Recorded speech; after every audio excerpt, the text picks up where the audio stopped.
రేయ్ మాటలతో అయిపోయిందిరా ఇటు మగతనం. రమ్మంటే గుండె ధైర్యం రెండూ జారిపోయినరా.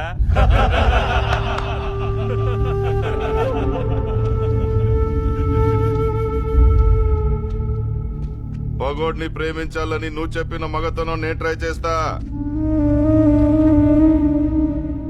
కానీ నేను చెప్పిన మగతనం నువ్వు ట్రై చేస్తేనే.